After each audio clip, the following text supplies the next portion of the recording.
In terms of investors, if we're looking to go to a stage of investment which is getting other people involved in the business, so equity investors or venture capitalists, what they're really looking for is they're looking for, first of all, they don't have assets. They're taking bigger risks. So their reward expectations are higher. They don't have a fixed interest rate. They may split their investment into equity and also into a loan, just to spread the risk a little bit more, so they get the money back a little bit earlier. But what they're looking to do is to take part of your company for a while. So they want to know that whilst they're in the company, that the company's getting enough profit to give them money back on the money they put in every year. And also, at some point in the future, they want the money back. So they give you £250,000. They want, let's just say they want 30% a year, £75,000 a year for 5 years, and they want the £250,000 back. If it's a venture capitalist, they could be looking for 10 to 20 times the investment.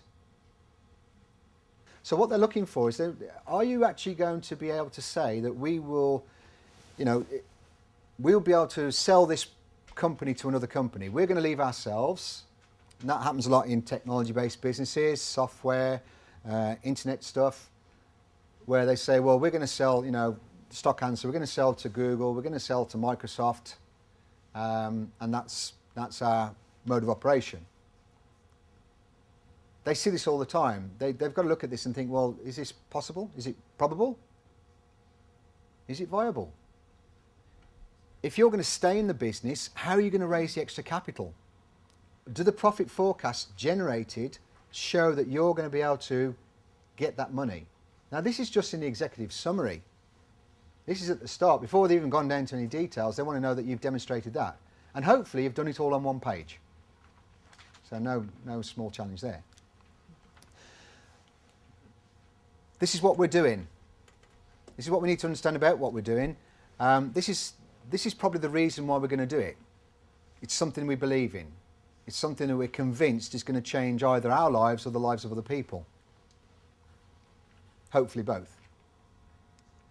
Now, in a business plan context, what tends to happen is that the owner of the business plan will make the business plan almost entirely revolve around this area. Yes, this is the vehicle for growth. This is the thing that's going to make it happen. But in terms of a business plan, it is not the only thing that people are looking for. So please make sure that, yes, you answer the questions, but also keep the content level proportionate to the size of the business plan. So, this is the bit that investors get excited about. It's the evidence. But it's also the things that we need to understand. If we understand the financials, we actually understand the business. You don't have to be a financial expert to do this. Understanding what your business model is and how you make money, how quickly you're going to collect cash, so turn the manufacture part into cash at the end, determines how much working capital you need.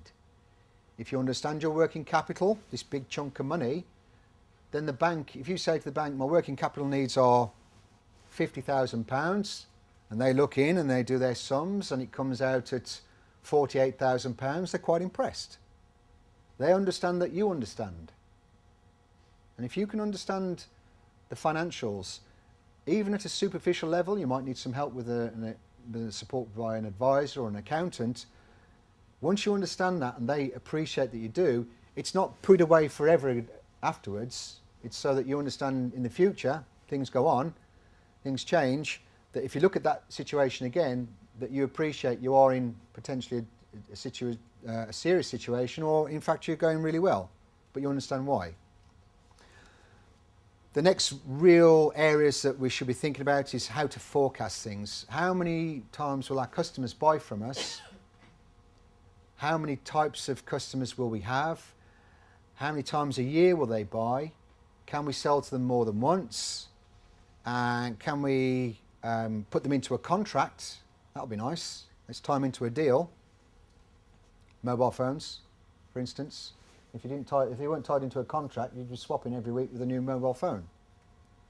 And you can do it as pay as you go, but pay as you go, you have to buy the phone. They know they're going to get you one way or another, so they want to tie you into a contract if they can.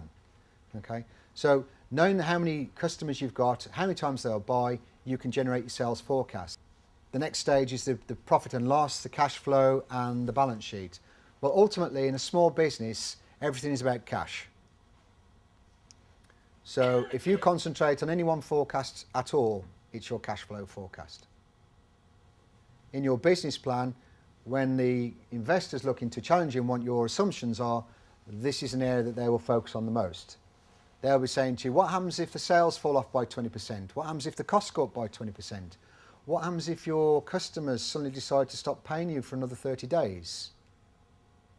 Do the assessment now, have a look at that, do it in a spreadsheet, give them some possibility 1, possibility 2, possibility 3. They're going to go, okay, right, now I understand, yep, these are the parameters, this is the widest risk. You're coming in about the middle, we can live with that. So, in summary of business planning, we need to take a decision very early. Don't waste our time. If now is not the right time to do the plan, don't do it. Get ready for the business first. Okay? Remember who the business plan is for. Is it an internal plan or is it an external plan? If it's for an external plan, write it for their benefit. Put the things in they're looking for. How are they going to get their money back? And if it's an equity investor, how are they going to get out? If we're doing something new, especially, what real evidence can we put in apart from big numbers out the sky? Okay, this is the key. If you can demonstrate it's going to happen, if you've got some early customers that have shown that they really have a desire for this, that's great evidence. You know, that is the confidence investors are looking for. Somebody else has made the first investment, preferably a customer. The last point was made to me recently, that business angels, when they and their brokers, when they're looking at a business plan, okay, there can be a tendency sometimes to do things for 60 or 70 pages just to make sure, belt and braces, we've covered everything.